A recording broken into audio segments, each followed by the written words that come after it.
Hi, so I just ran my fourth session of Pathfinder 2E. My group is still on the beginner's box, but they have just cleared the first floor. So, just going to do a recap of how the session went, some thoughts that I had on some of the rules and mechanics, and then my plans for next session. So my party began by healing up after they had fought these kobolds in this room.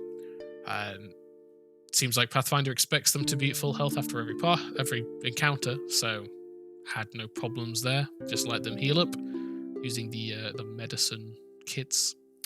Went pretty smoothly. No natural ones this time. Just managed to get everyone nice and back to full health. After which they entered this trapped corridor. So the beginner's box tells you to ask the players to make a perception check when they enter the room. But the actual rules tell you to do a secret check as a DM for the players. So it's a little odd that the beginner's box is telling you to do something different than the actual rules.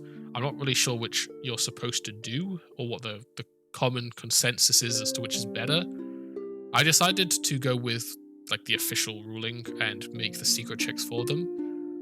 I am a little unsure about that as well, though, because when I make a secret check, either in person if I'm rolling a dice without being prompted, or in Foundry, and it pops up like DM has made a private secret roll, the players are going to immediately know that something's up. I'm not sure if Foundry maybe has like a true secret roll where the players don't even know I've attempted a roll. It'd be good if it did, because otherwise I feel like anytime I make a roll, they're going to know something's wrong and it's going to make them apprehensive to push forward. In this case, they did see the trap, luckily. So we did the secret roll. I told them, hey, you Milo, notice a trap ahead, explained how the trap looks like it functions, this pressure plate on the floor and the roof caving in. But we did run into a problem here because we've unfortunately had our rogue drop out of the game due to scheduling conflicts. So nobody in our party is trained in thievery, which means nobody can disarm the traps. So they had to get a little bit creative here. I love that Pathfinder 2E has made every skill relevant by having these certain actions locked behind them, like medicine with the healer's kits. Disarming traps is behind thievery. I love it. It's a really nice way of making everything important. However, we didn't know that when we made our characters.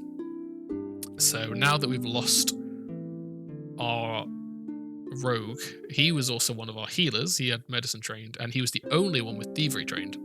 So now we've lost one of our only two healers, and we can't disarm traps anymore.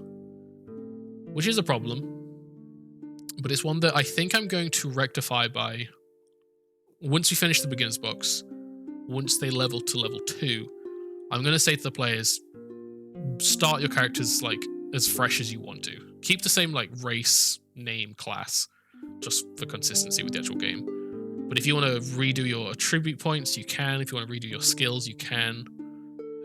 Just so now that we've learned a bit more, we can make characters that are actually going to create a more cohesive, functioning group.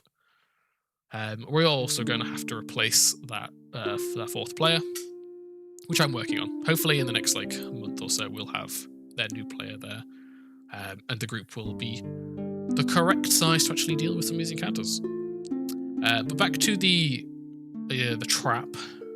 Milo is a character that is basically like the bookish kid going out on their first adventure. So they're very well learned about adventuring, but they've never done it. As such, they kind of went out and just bought a bunch of stuff. That did include a 10-foot pole. So what they did was they inched forward, tapping the ground, seeing if they could trigger the trap. I had them roll a athletics check here to see if they were strong enough, because it's quite a different interaction, a heavy humanoid standing on a pressure plate versus it being like tapped by a a stick, essentially. They didn't roll well enough to trigger the trap, which is probably good for them. But he was like sure as to what is triggering the trap. Obviously, they couldn't disarm it. So what they ended up doing was using the 10-foot pole to push this door open, and then using the jump mechanic to just leap the trap, which I thought was quite smart. The Pathfinder jumping rules is that if you move 15 feet, you can jump 10 feet of it.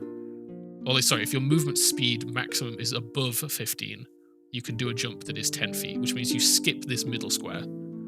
All of the characters have a movement speed higher than 15, so they could all jump that square. So the trap is still active and armed. It's not been disarmed, it's not been triggered, so that is kind of just waiting for them. I am gonna, pay attention to see if they remember that the trap is there, should they try to leave. But yeah, I gave them the experience for dealing with the trap because they did deal with it. They didn't have to trigger it. So yeah, I thought that was really good of them. This puzzle room they dealt with very quickly. I told them the riddle. They spent maybe 5 minutes figuring it out and then solved it. And as such, this hidden room clicked open and they headed on inside. So they got the loot out of the chest. That was easy enough. They failed their crafting skill checks though to figure out what the main purpose of this machinery is.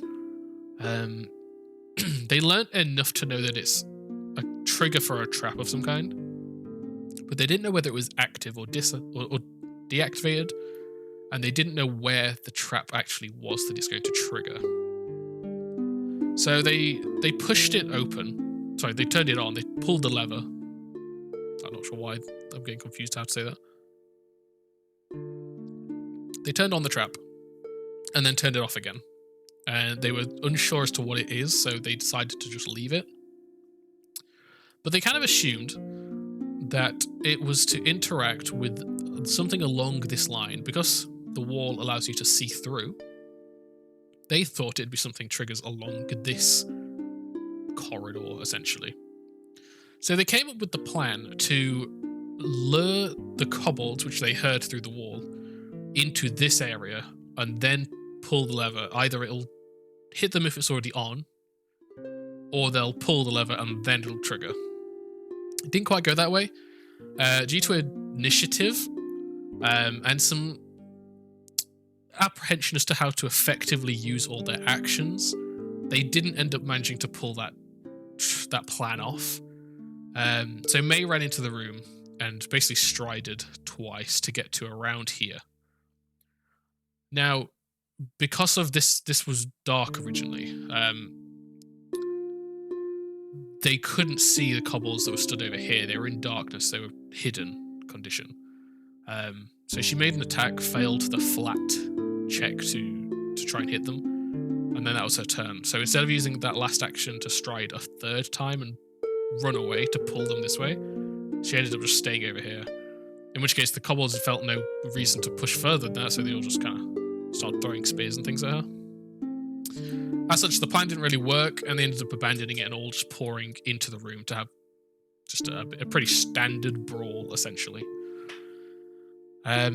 It was during this that the Trap Master got off a sneak attack positioning strike that crit onto Milo and fully totaled his health from full to none, putting him into the dying condition.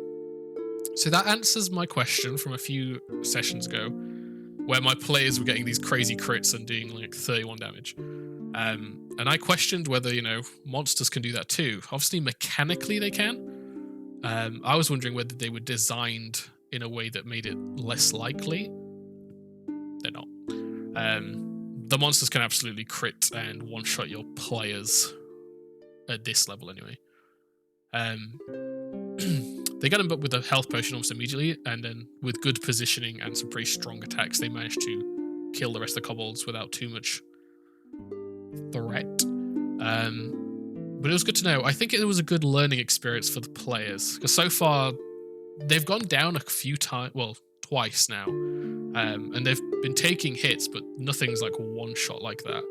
So I think it's good that the players have learned that's possible, and will hopefully be a little bit more cautious about their positioning, knowing that, like, especially kobolds can get flat-footed sneak attacks and things. Pathfinder seems like a tactical game, and I think my players will now learn to be tactical, I guess, is the takeaway here. But they did kill the kobolds, and then they spent a bit of time healing up, which is very good. They're now ready to go to the second level. The second level I am interested about. So going forward, my plan is to obviously run the second level, see how they go. I'm aware the second floor is a lot more dangerous, it seems. The traps are harsher, the fights are a little more spooky. We have the persistent fire damage. So there's a lot of like quite dangerous things down there that I'm very curious as to how my players will deal with them.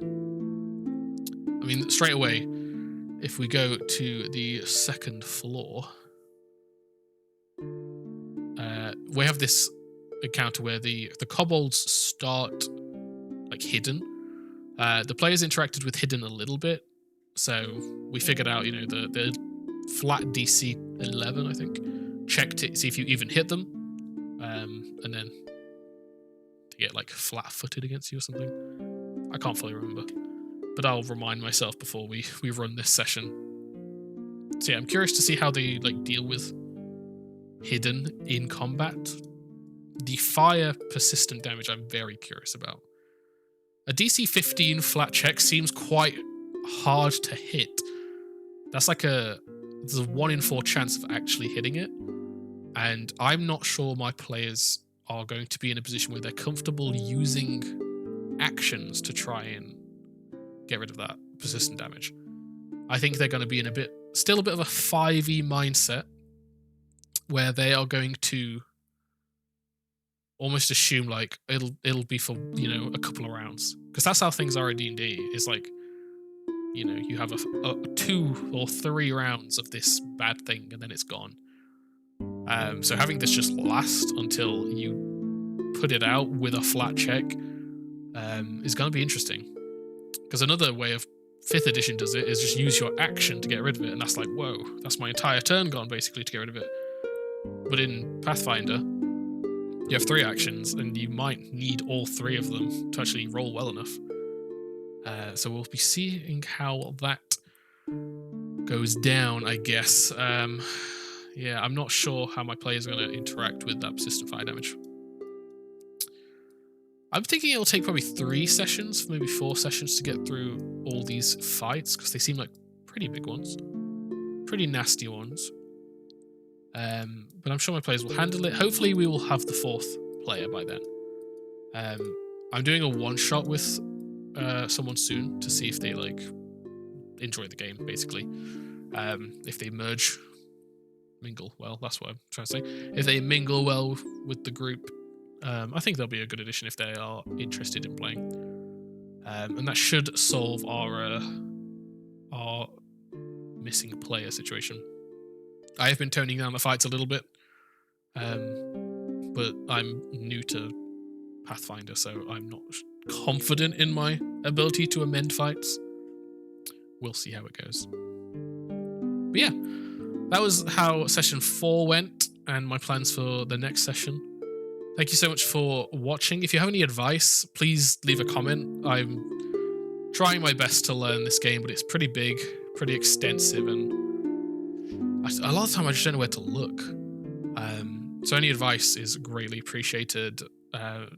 As likes and subscriptions to the channel, sharing the video, all that stuff is really useful, because this is a very small channel, and I have been a bit sick recently, so I've not been putting out as much content as I would have liked. So any support is greatly appreciated. It goes a long way for a channel as small as this one. Yeah, thank you so much for watching. Have a great day. I'll get back to you after the next session. Thanks. Bye.